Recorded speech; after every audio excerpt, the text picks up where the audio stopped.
JEE Mains 2026 PYQ, chapter wise and topic wise.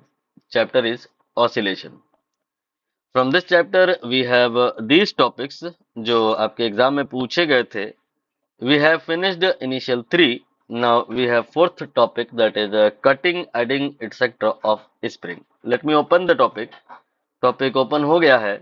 इस topic पर जो क्वेश्चन आया था वो आपकी स्क्रीन पे है. अगर आपको थोड़ी बहुत जानकारी है, आता है टॉपिक, तो एक बार खुद से कर लीजिए और देख लीजिए इसका आंसर क्या आएगा. इसका आंसर आएगा 360. चलिए थ्योरी और कंसेप्ट एक्सप्लेन कर देते हैं. पहले यहाँ पर क्वेश्चन की बात नहीं करेंगे, पहले थ्योरी एंड कंसेप्ट की बात करेंगे कि होता क्या है कि एक स्प्रिंग होती है. ये स्प्रिंग है. इसका स्प्रिंग कांस्टेंट आपको बता दिया जाता है, सपोज करिए के. लेंथ भी बता दी जाती है, सपोज करिए एल. फिर कहते हैं कि इसको आपने कट कर दिया.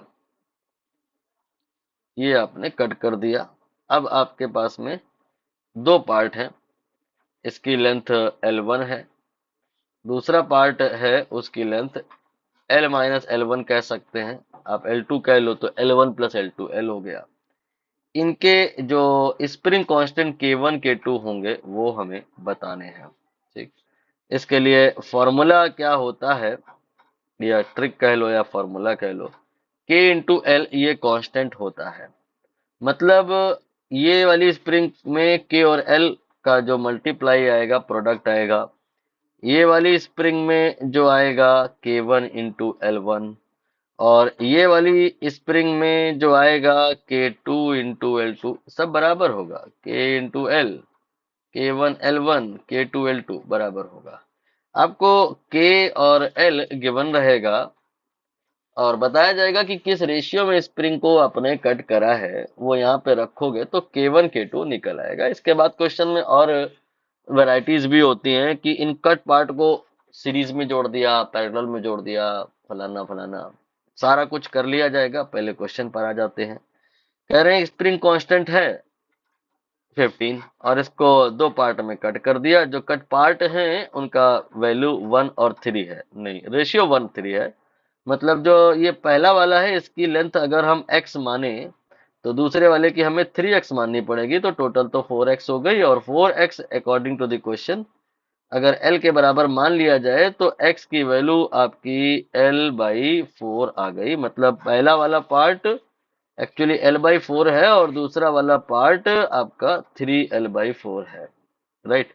अब आप क्वेश्चन को दोबारा से समझें कि एक स्प्रिंग है जिसका फोर्स कांस्टेंट है 15 और उसकी लेंथ है L. ठीक है. K की वैल्यू 15, L की वैल्यू L. इसके बाद में फिर अगले ने इसको कट किया. तो जो अगले ने अगर कट किया तो एक वैल्यू आई L/4 और दूसरी वैल्यू आई 3L/4. ये आपका L1 का वैल्यू हुआ और ये L2 का वैल्यू हो गया. K1 और K2 अपने को निकालना है. तरीका क्या सिखाया, दिस मल्टीप्लाई बाय दैट निकालो, हर एक के लिए निकालो और बराबर कर दो. तो यहाँ पे K1 इंटू L/4 हो जाएगा और दूसरे वाले में K2 इंटू 3L/4 हो जाएगा. K2 इंटू 3L/4 हो जाएगा. Rest is calculation. Take in consideration only first and to second term. तो ये आपका L से L कैंसिल होने के बाद K1 की वैल्यू 60 आएगी. आंसर आ गया है लेकिन कंप्लीट नहीं हुआ है हमारा कंसेप्ट अभी, इसलिए आगे भी डिस्कस करेंगे. K2 की बात अगर करें तो उसके लिए तुम इसको और इसको इक्वेट करा सकते हो.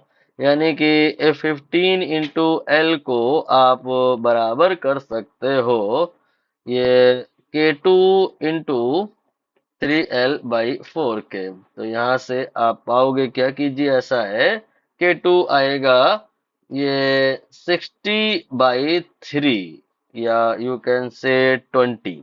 बराबर नहीं आ रहा है. अब यहाँ पर कंसेप्ट अभी भी कंप्लीट नहीं हुआ है.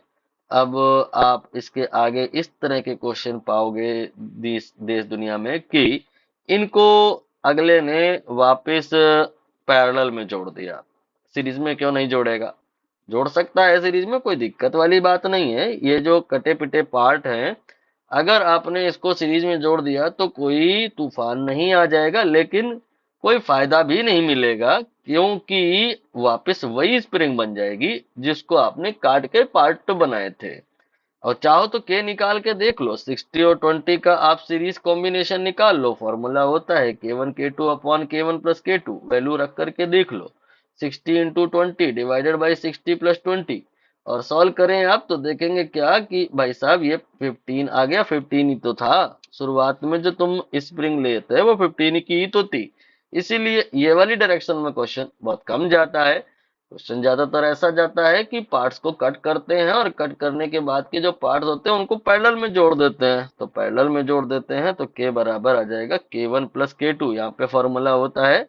और 60 + 20 को जोड़ते हैं तो आंसर आ जाता है 80। यहाँ पर ये सब पूछा नहीं गया, मैंने तो कंसेप्ट कंप्लीट करना था इसलिए बताया। टॉपिक खत्म हो गया है, और मैंने टिक कर दिया है। और अब हमारे पास बस एक ही टॉपिक है जिसको अगले सेशन में करेंगे।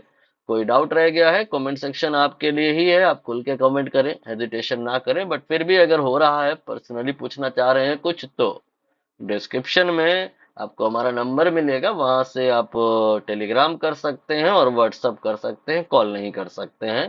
एंड एक और बात की, प्लेलिस्ट का जो लिंक है वो पिन कमेंट में मिल जाएगा, वहां से आप अगर देखेंगे तो वीडियो सीरीज में रहेंगे, कोर्स अच्छे से कंप्लीट होगा और आपको गुड फील आएगी। जो वीडियोस अभी पब्लिक नहीं है वो भी आपको वहां पे दिखेंगे, तो जल्दी कोर्स आप खत्म कर पाएंगे। मे बी आपकी वॉचिंग जो फ्रीक्वेंसी है हमारी अपलोडिंग फ्रीक्वेंसी से ज्यादा हो, सो बेटर होगा कि आप प्लेलिस्ट को क्लिक करें, लिंक को क्लिक करें, पिन कमेंट में है और वहां से देखें। चलिए मिलते हैं आपसे अगले टॉपिक में, that is spring and two block system.